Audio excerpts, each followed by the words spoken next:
Olá pessoal, que satisfação estar aqui com vocês mais uma vez. Dessa vez com um personagem da agricultura capixaba, uma pessoa que vai trazer um conhecimento a mais para você que está aí nos assistindo e, claro, para mim que sou o beneficiado de estar aqui com ele hoje mais uma vez conversando sobre agricultura e agronomia. Antes de tudo, daí as boas-vindas a meu amigo Gino. Claro, referendando a você que nos assiste e nos acompanha. Dessa vez, nesse momento, meu grande amigo Rômulo não pôde estar aqui presente devido a um probleminha pessoal. Infelizmente, ele não vai compartilhar do conhecimento que ele já tinha estudado tudo sobre agricultura biodinâmica, orgânica e todos os seus desdobramentos. E, claro, agradecer a quem nos patrocina, quem nos dá a chance de estar aqui, que é a Logo Centro Empresarial, aqui no bairro Três Barras, em Linhares, no Espírito Santo, onde a gente tem condição de, além de marcar reuniões, conversar com várias pessoas, um local aconchegante com a internet e salas reservadas, ainda tem do lado a cafeteria Agnus Coffee, que a gente tem condição de saborear esse lindo café que Gino vai falar um pouco sobre ele. Então, estamos aqui hoje com o Gino Marianelli. Se apresenta para quem nos acompanha, Gino, você que é um cara de um conhecimento incrível, um engenheiro agrônomo, e que eu vou falar outras qualidades suas ao desenrolando para quem está nos assistindo. Obrigado pela sua presença, obrigado por você ter aceitado o convite. Você é um amigo e a gente vai conversar muito hoje sobre vários assuntos legais. Bom, eu que agradeço, Maurinho, agradeço o pessoal do programa pelo convite. Não sei se é tanto conhecimento assim, mas a gente vai desenvolver um pouquinho aqui, conversar sobre várias coisas, sobre agricultura, sobre conhecimento, sobre o que a gente pode estar ajudando aí, não só o agricultor, mas as pessoas em geral, né? Com certeza. O Gino, pessoal, que além de tudo, né, ele é um engenheiro agrônomo formado em Viçosa também. Então, para quem sabe, né, também sou formado em Viçosa. Então, é um cara que traz uma bagagem, mas além de Gino ser um vizinho próximo das casas dos meus pais, fomos criados praticamente na mesma rua, o Gino tem uma história legal que eu o conheci não da agricultura. Conheci o Gino mestre Cuca, vamos dizer. Gino, antes de falar de agricultura, para as pessoas referendarem e você gerar um rapport ainda maior do carisma que você tem, fala um pouco do que era o Tereza Antônio e o Gino que faz comida. Bom, eu gosto de falar que eu sempre gostei de mexer, de trabalhar próximo ao alimento, né? Primeiro como agrônomo, depois eu teve um hiato dentro da minha carreira de agrônomo, onde eu fui trabalhar como cozinheiro. Me formei como cozinheiro profissional e fui trabalhar, tive a oportunidade de trabalhar fora do país, trabalhar em restaurantes com estrela Michelin, na Itália, em Portugal. Sensacional. E tá quando vendo aí? Pera aí, Gino. A galera vem aqui, eu falo que sempre tem um plus, entendeu? Aí eu falo, não, vamos falar de agricultura, não, mas não, a gente vai ter que falar um pouco disso tudo. Pô.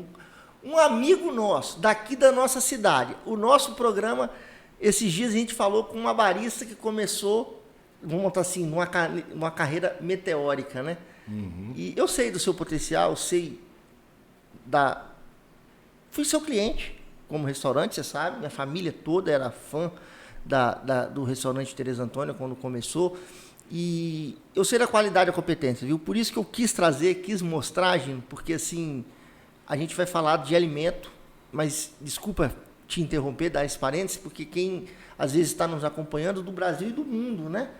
Às vezes acha que a gente está trazendo só pessoas que, por coincidência, você mora na rua dos meus pais, sua família, né? Sempre morou, e, porque às vezes é um amigo, mas não, é um cara aqui de Linhares, agrônomo, igual outros amigos meus que, ao decorrer do programa, eu vou contar que também virou cozinheiro profissional, hoje está em offshore, em navio, fazendo cozinha também. Vou mandar um abraço para o meu amigo Tele Júnior, é um zootecnista formado em Viçosa e hoje ele está envolvido nisso igual você. E assim, e pessoas daqui da cidade, principalmente da nossa região, né, que estão contribuindo com algo a mais. Às vezes a gente não dá tanto valor a quem é daqui da cidade, ou que é próximo, né? E está aqui, estrela Michelin. Não sabia qual eram os países, mas eu sabia que tinha. Então, continua. Não, mas quando eu voltei aqui para o Espírito Santo, voltei para passar férias, acabei tendo a oportunidade de abrir um empreendimento, de tentar trazer para a cidade. Na época a gente não conseguia nem achar alecrim no supermercado, né? Então foi uma coisa meio louca, mas que eu tive a oportunidade de ficar aí 2 anos e meio aberto como restaurante, e a gente tentar trazer do que a gente conhecia, do que eu conhecia, do que eu fazia pelo mundo, do que tinha de melhor, não só na culinária local, mas dentro do estado. Tive prazer de ser visitado por muita gente, de ser referência dentro do estado na parte de gastronomia. Legal. Mas isso é que eu falo, acho que em tudo que a gente vai fazer, a gente tem que fazer com amor, com carinho, dedicação, e entender que não só na cozinha, na culinária, trabalhar com ingredientes bons, mas como é o que eu levo também, é uma carga também que eu levo dentro da agricultura. É a gente entender que o que a gente faz é produzir saúde, é produzir alimento, muito mais do que produzir apenas mercadoria que você está vendendo. Isso tanto para a cozinha, como um restaurante, claro. Você tem que se preocupar com a saúde de quem está se alimentando, como também como agricultor. Então isso eu sempre tentei levar. Até meu hiato na carreira dentro da agronomia foi muito por conta disso, porque chegou um momento, você sabe, a gente se forma, né, Maurinho? Quando eu me formei em Viçosa, eu fui para o Pará trabalhar com meu pai. Legal. E chegando lá, o que a gente imagina, Viçosa, fim da década de 90, era o que tinha de tecnologia. A gente imaginava que, o que eu aprendi aqui, eu sei tudo. Eu vou voar. Né? Sei tudo, tranquilo, mas na hora que você vai a campo, as coisas não eram ditadas daquele jeito. Isso me deu um incômodo muito grande, que eu falei, eu achava que utilizando as técnicas que eu aprendi dentro da agricultura convencional, a gente chama de convencional, eu gosto muito de chamar de agricultura química. Sim. Ou agricultura moderna, né, que a gente pega do final do século passado para cá, com esses aportes. Tanto o que você precisa, o conhecimento que a gente tinha, que foi gerado aí no final do século XIX para o século XX, é o que dita toda essa agricultura que a gente vem fazendo até hoje praticamente. Que é o que é ensinado ainda dentro da academia. Então, mas isso, com aquilo que eu tinha aprendido, eu não estava conseguindo fazer corretamente o que eu precisava. Eu tive um surto de fusariose na pimenta do reino lá, que eu perdi em 3 anos 80% do meu plantel. Não só você, né? Aquilo foi um problema. Aqui no estado acontece a mesma coisa. O que está acontecendo hoje também com o café, que eu vejo. Exatamente. E exatamente essa falta de entendimento que eu não conseguia entender aonde que eu estava errando. Sim. Naquilo ali. Isso me deu uma coisa que eu falei, não, eu vou trabalhar com outra coisa, deixa eu dar uma acalmada, porque eu não estava entendendo, não fechava os elos da corrente, do conhecimento para a agricultura que eu estava acostumado. Então eu falei, está faltando alguma coisa aqui que eu ainda não entendi o que é. Mas assim, Gino, mas isso, você que começou, né? Então você formou, você falou comigo, em 98, você saiu para um mercado de trabalho altamente agressivo, que foi o Pará. Então, ali não era uma facilidade também. Então, igual eu, semelhante a você, que saiu, e quem está nos assistindo, são exemplos de N pessoas que a gente conhece, que a gente entende, né? Você não conseguiu mostrar, porque às vezes você já saiu também para trabalhar com a família. Aconteceu isso comigo. Sim. Então, quando a gente sai, eu sei de vários colegas meus que hoje estão trabalhando na agricultura e saíram para ser funcionários de uma grande empresa. Isso trouxe um diferencial para essas pessoas. Isso aí eu falo com você, eu confirmo.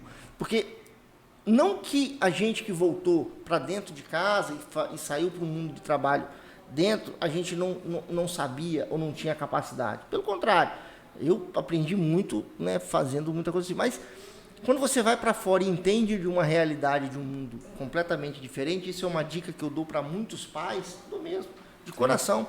Em vez de você, às vezes, fazer o seu estágio na sua própria casa, você fazer uma experiência fora num mundo completamente diferente, onde você vai conseguir balizar e estar um pouco mais preparado para questões como essa. Porque Não foi o Gino agrônomo, eu tenho certeza, que não conseguiu acompanhar a fusariose, o exemplo que você deu. Foi porque aquilo ali pegou todo mundo de surpresa num determinado momento, né? Não digo nem que foi em determinado momento. Eu acredito, como eu acredito até hoje, Maurinho, com certeza. A primeira coisa que a gente tem que fazer eu falo que o agricultor que fica dentro da porteira, ele não conhece o resto do mundo. Então, ele precisa disso. Acho que um grande crescimento para qualquer agricultor, se ele quer realmente evoluir, é você visitar outros agricultores, visitar outras áreas.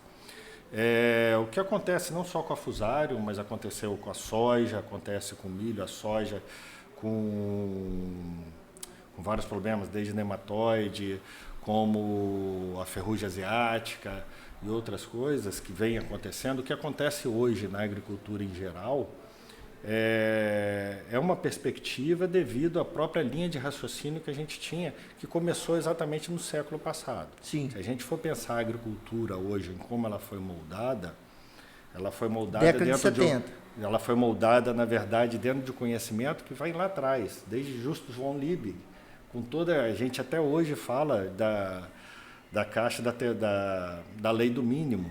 Sim, não, sim, estou falando que isso veio em 70, né, para o Brasil. Já tinha toda a parte de química, de tudo, o próprio conhecimento que a gente tinha e a evolução, a gente não acompanhou essa evolução do conhecimento, o próprio conhecimento que a gente tinha até hoje editado dentro das academias é que a planta absorve apenas por 3 modos a planta vai comer de certo modo e tudo. E o que acontece? Desde a década de 90, década de 80 para cá, e principalmente com o advento das novas tecnologias, a gente tem tido uma conexão maior com outros pesquisadores e a gente tem tido também um entendimento maior em cima do que é agricultura, do que é a própria biologia, do que é o próprio ser humano.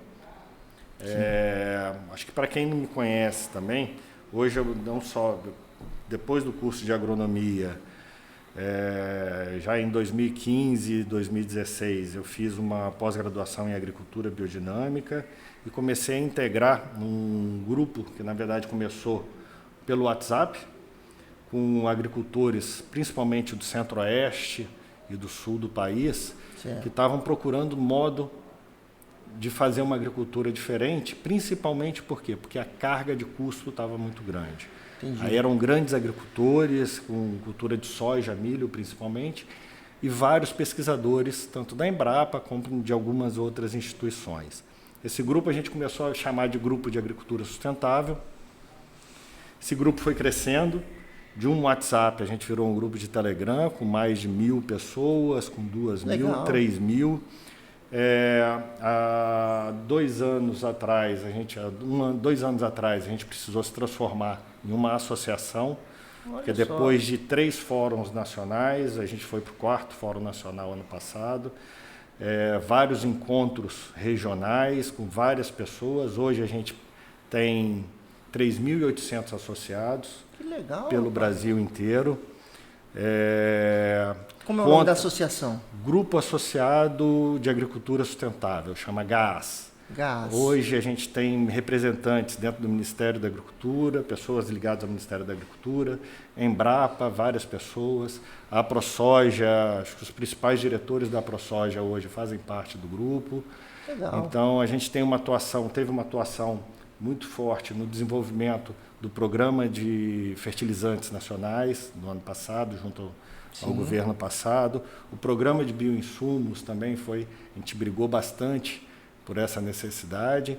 E exatamente um grupo no qual a gente começou, principalmente com agricultores, recebendo uma carga de ajuda de pesquisadores junto, mas em repensar esse modelo de agricultura exatamente em termos de quê? Desse novo conhecimento que a gente estava tendo, que a gente vem tendo sobre o que é a vida, sobre como uma planta realmente se reproduz, sobre o que é o ser humano e principalmente baseado no quê? Na carga nutricional do alimento que a gente faz. A gente gosta de falar que a gente está colocando o agricultor para pensar que ele é um produtor de alimento.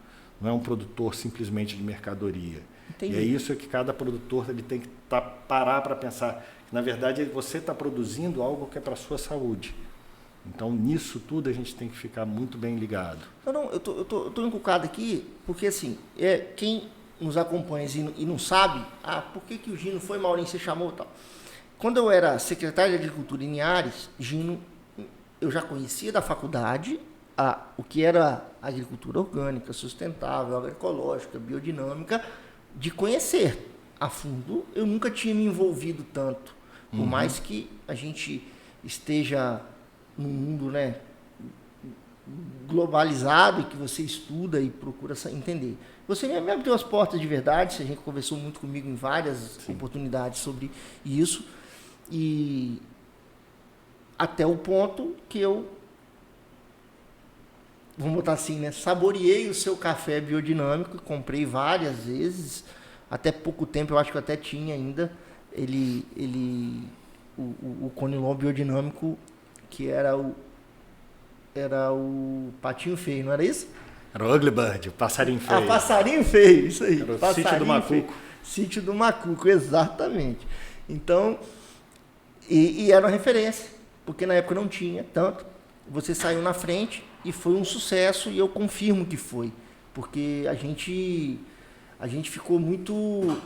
minha família, que vamos botar assim, os maiores fãs da cafeicultura, vou te falar, muita gente é fã, eu sou um deles, minha família toda é bebedora de café, de fato, né?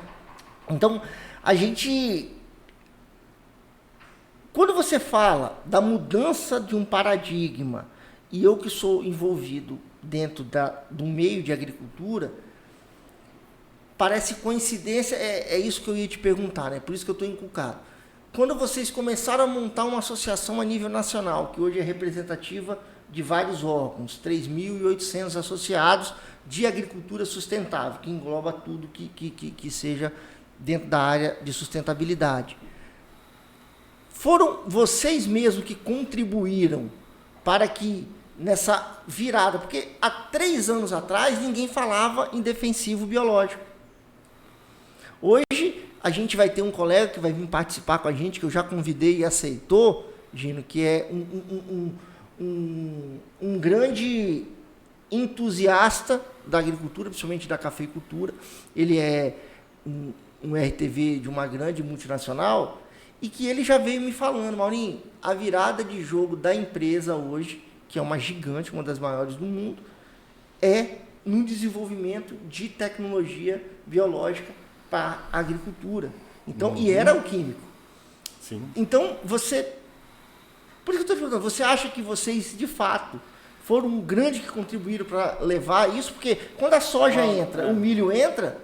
Mauro, só para você ter ideia, eu estava olhando aqui em questão de número, isso daqui foi em cima de uma apresentação que a gente fez para a equipe de transição do novo governo. Hoje a gente tem, entre os associados, não só entre os associados, mas quem engloba essa que a gente chama de agricultura regenerativa, em torno, só no Brasil, de 3.500.000 hectares, que usa alguma dessas tecnologias que a gente preconiza. Sim. Como nasceu esse grupo? Começou tudo com a gente querer diminuir custo. Hoje a gente sabe que a gente diminui no mínimo 30% Sim. a 60% dos custos finais, mantendo produtividade, com produtividade sendo elevada. E eu sou que não usava e comecei a usar, tá? O que a gente começou lá atrás, utilizando o que a gente chama hoje de remineralizadores de solo. Sim. A gente brigou muito para ter a lei que reconhece o remineralizador de solo, que nada mais é do que pó de rocha, como uma ferramenta de nutrição para a planta, nutrição para o solo. O Estado tem um potencial imenso com o tanto de pedreiras que a gente tem, só eu conheço. Eu sozinho já fiz pesquisa aqui em pelo menos 5 pedreiras diferentes.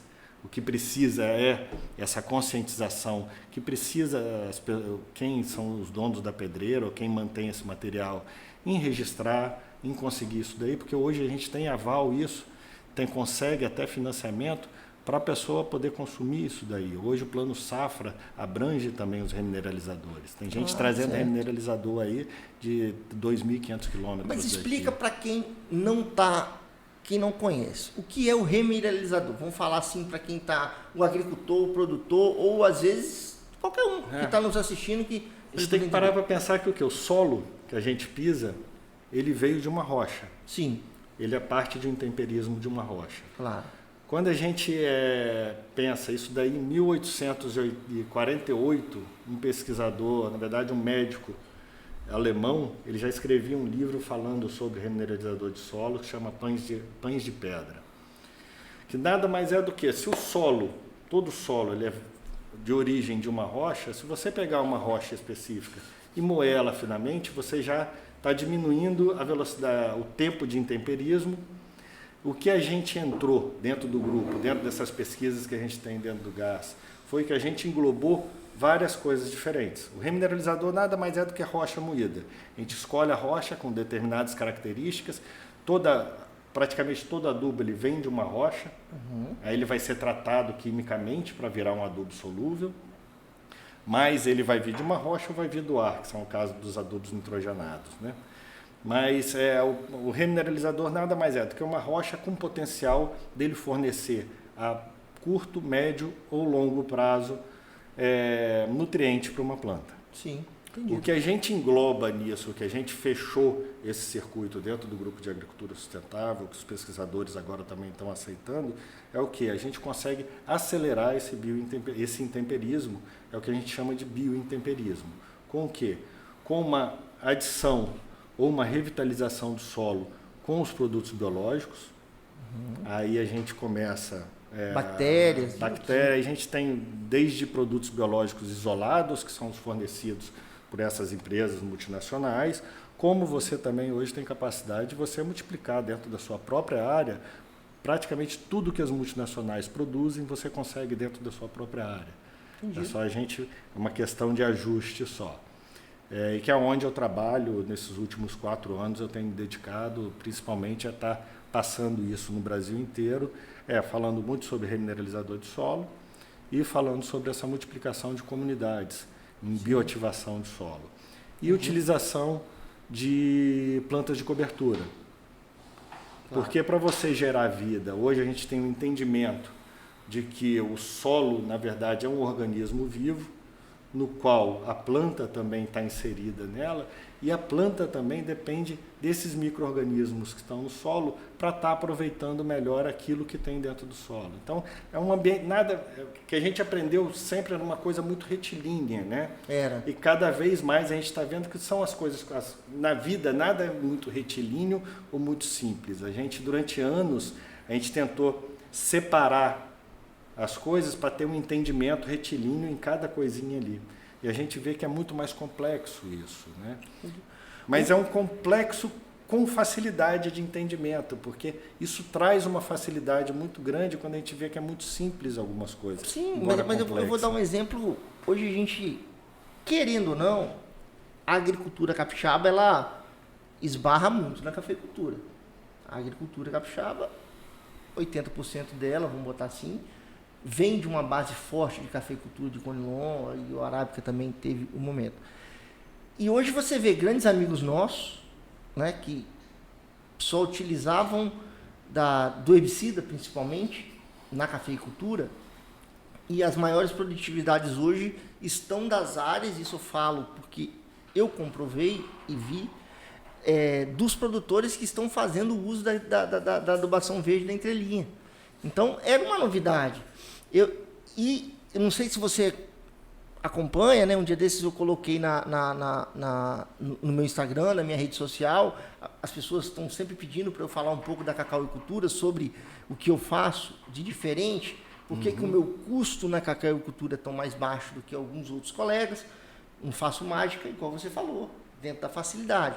Mas o grande diferencial que eu tenho é a mecanização. E por ser cabruca, por ser área de mata, a dificuldade de se aplicar herbicida no trator e a facilidade que eu tenho de usar a mecanização para roçada. Então eu entro na sua fala, que é a adubação verde. Não adubação verde, mas o uso da cobertura vegetal. Então, hoje, eu não vou te dizer que é 100%, mas 95% da minha área hoje é roçada. Você não sabe o bem que você faz por aquilo ali. E assim, e é uma massa, quem nos acompanha, olha, entra na rede social, tanto da minha quanto da Ilha do Barão, que é a propriedade que a gente tem, e os meus colaboradores no início sentiram a dificuldade, porque realmente tem um desgaste para você começar. Hoje, eles não se veem trabalhando mais com bomba nas costas. Não vou falar que não usa, porque existem coisas que são pontuais e a gente, como agrônomo, a gente tem que saber organizar para diminuir custos, principalmente, e melhorar a vida deles, né? Mas 95% da minha área hoje é roçada com trator. Eles não têm mais aquela coisa de ficar roçando. Antigamente era roçar na berengue, né, no cacau. E esse é um exemplo, como eu disse, da cafeicultura. Então, assim, cada dia que passa, essa realidade da biodinâmica, de uma agricultura completamente diferente do que vinha, está se aplicando. Então, eu estou mostrando o que você acabou de falar, e as pessoas às vezes são São Tomé, né? Tem um parente meu que não acredita e não faz do uso na cafeicultura da cobertura vegetal. Poxa, eu mostrei vídeos, fotos de grandes amigos, falando, por que esse cara está fazendo errado? Então, não é fácil.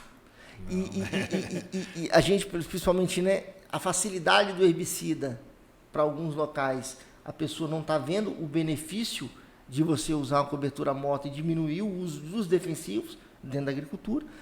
E, além do mais, você falando aí que você tem toda uma conectividade, vamos colocar assim, entre a planta e os micro-organismos que estão ali. E à medida que você usa mais herbicida, você diminui. Herbicida é um exemplo, né? Sim. Diminui aquela massa vegetal dentro das propriedades. Então, assim, é um negócio que a gente esse mundo não tem como, né? A gente não para, né? E é sempre lembrar que a gente não faz nada disso daí pensando só... É lógico, você tem todo o custo que você tem, tudo, mas o principal de tudo é que essa cadeia que a gente vem, deu certo, eu falo, não sou contra nada, você utilizar nada, acho que até peguei um estigma aqui dentro de Linhares durante muito tempo de ser orgânico, e eu nunca fui orgânico, na verdade. Eu comecei a falar sobre utilizar agente biológico há cerca de 10 anos atrás aqui em Linhares. E quem te criticou, quando hoje a gente tá usando. tinha no máximo 2 produtos biológicos dentro das revendas. Tricoderma era um. Tricoderma e Bovéria. É isso a gente aqui em Linhares só tinha esses 2. E hoje a gente consegue multiplicar isso dentro da fazenda, diminuindo o custo. Por exemplo, eu com 1 litro de Bovéria, ou com 1 litro de Bacillus subtilis, eu faço aí pelo menos 50 litros de então, produto vamos lá. a ser utilizado. Vamos dar um parênteses aqui que eu acho que vai só para acrescentar, Gino, só para assim, para a pessoa que está entendendo, porque você é um puta de desculpa a expressão, um grande técnico, um profissional exuberante da agricultura. Para que estão usando Bovéria hoje? Vamos lá. Hoje a gente tem uma gama, só para você ter ideia, acho que a última apresentação do Ministério da Agricultura, a gente tinha mais de 30 princípios ativos biológicos sendo produzidos no Brasil hoje. Então a gente tem desde fungos como bactérias, tanto para utilização como fungicidas, vamos dizer assim, sim. como inseticidas, como ativador de crescimento, como tratamento de semente, como bioestimuladores. A gente pensar que sempre você vai estar que você está produzindo vida, você vai estimular mais vida. Então, a gente, durante muito tempo dentro da agricultura, a gente procurou matar tudo, né? Sim. Por quê? Porque a gente estava sempre produzindo, tendo dentro da sua produção, a gente produzia com poucos elementos, a planta se nutria de pouco, na verdade, porque a gente fornecia NPK, esquecia de todo o resto. Verdade. Então, aquilo ali é mais ou menos como uma pessoa que está dentro da cama de hospital. Você ficou lá, você conseguiu andar, depois você estava alimentado. Sim. Às vezes você até engordava, mas depois, na hora de você andar, você estava fraco. Teve que readaptar. você tem que se readaptar, você está mais propenso a pegar outras doenças, porque o seu sistema imunológico está baixo. E isso é que durante anos a gente veio fazendo com a agricultura convencional. A gente está colocando ali só aquele soro com nutriente, como se você estivesse no CTI. Isso a planta fica menos resistente a pragas e menos resistente a doenças.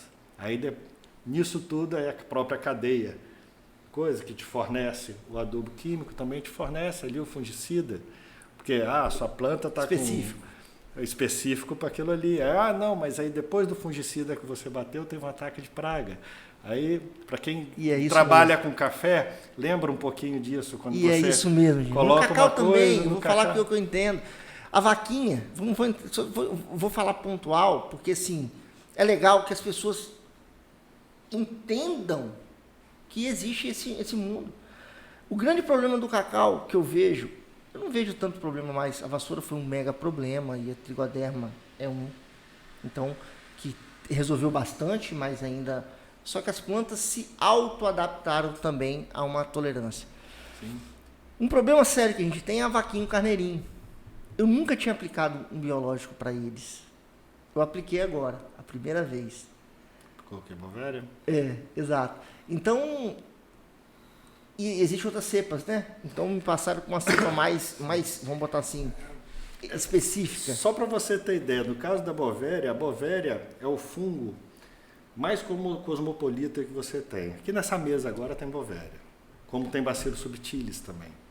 Isso aí. Ou seja, em todo o ambiente, 80% dos produtos comerciais hoje que a gente tem no mercado, eles são de fungos e bactérias cosmopolitas. Só para você ter ideia, dentro do ambiente do que é fungo, a gente conhece, a gente tem identificado só de 2 a 3% do que existe no mundo. De bactérias, de 1 a 1,5% do que existe. Então, quando você vai lá dentro da sua mata, você vai ter uma comunidade ali com muito mais, além desses todos comerciais que a gente tem, muito mais do que aquilo que a gente conhece. Mas a gente precisa só melhorar a população. A gente só precisa melhorar a população e não agredir a essa população.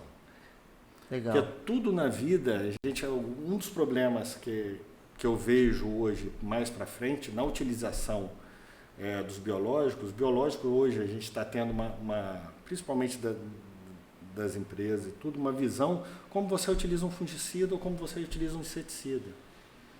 Você tem tal problema, vamos utilizar isso daqui. Mas não pode. A gente tem que entender qual é o problema que a gente está tendo. Por que você está tendo esse problema? Porque ali a gente não está atacando o problema em si. A doença ou o patógeno, é uma coisa que eu gosto de falar, que patogenia ou praga é uma questão só do time do que aquilo está ali. É você colocar as condições para que aquilo vire uma doença ou para que aquilo vire uma praga. No fundo é um manejo integrado que nós aprendemos na faculdade, né? Que às vezes as pessoas não usam, né, Gino? E tudo vai viver em comunidade. Então, o que está acontecendo, tanto não só os micro-organismos, como a gente também, a gente vive numa eterna simbiose, uma eterna comunidade onde um depende do outro.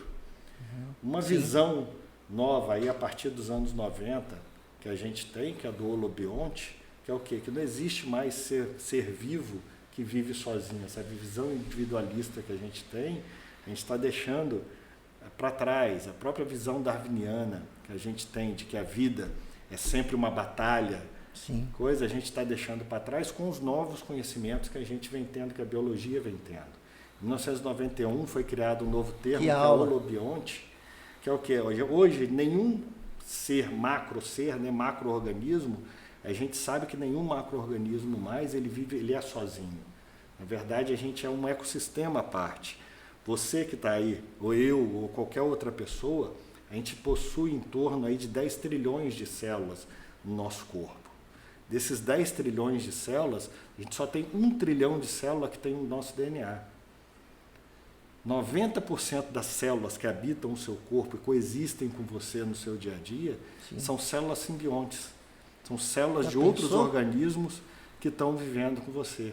Hoje a gente sabe que a gente, praticamente todas as características, isso daí é epigenética, a gente passou a estudar muito isso, as características que a gente tem não são determinadas só pelo nosso DNA. Isso sim. Mas pelo DNA também que está envolto dentro da gente, pelos outros organismos que é o fenótipo que a gente tem.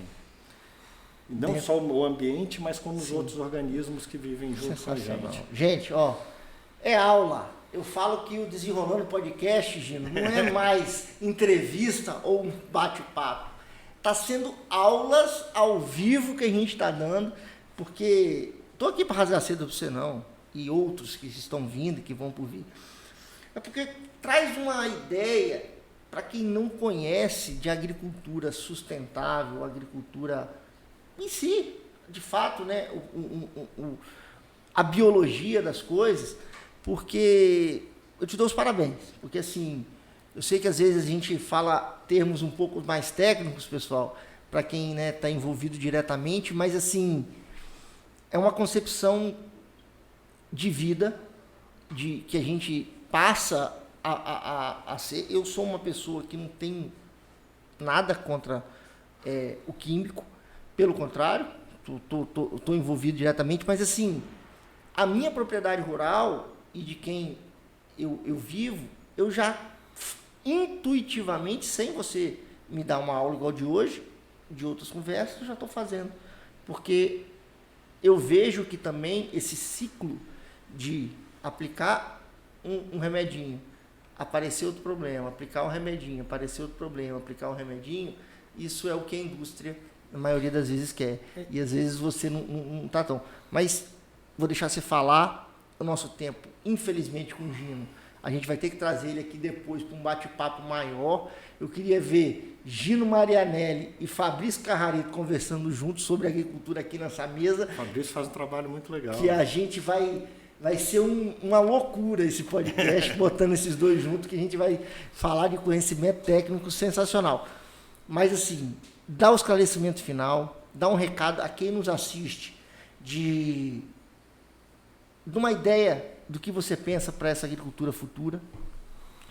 E a gente vai encerrando depois com você aí, te agradecendo mesmo, porque o tempo tem que ser não tão longo e você tem assunto para a gente falar um dia. Mas dá um recado, fala o que você pensa disso daí, para a gente poder ir finalizando. Eu quero agradecer ao Mauro a oportunidade de estar falando. E só para deixar claro, eu não sou contra nada. Eu acho que a caixa de ferramenta da gente, ela tem sempre que estar plena. E quanto mais cheia, quanto mais ferramenta, diz que o bom mecânico é aquele que tem muita ferramenta para saber a hora certa de usar cada uma. Mas você não falou contra nada não, tá? Estou te ponderando aqui, você não falou contra nada. A gente ter consciência de tudo que a gente está fazendo. Eu acho que isso, o conhecimento está aí para isso. Muitas vezes a gente é renegado o conhecimento sobre o que a gente está fazendo. Então a gente precisa conhecer e saber o que a gente está fazendo e o porquê que está fazendo. Tendo essa consciência, o agricultor vai conseguir fazer muito melhor as coisas que ele faz.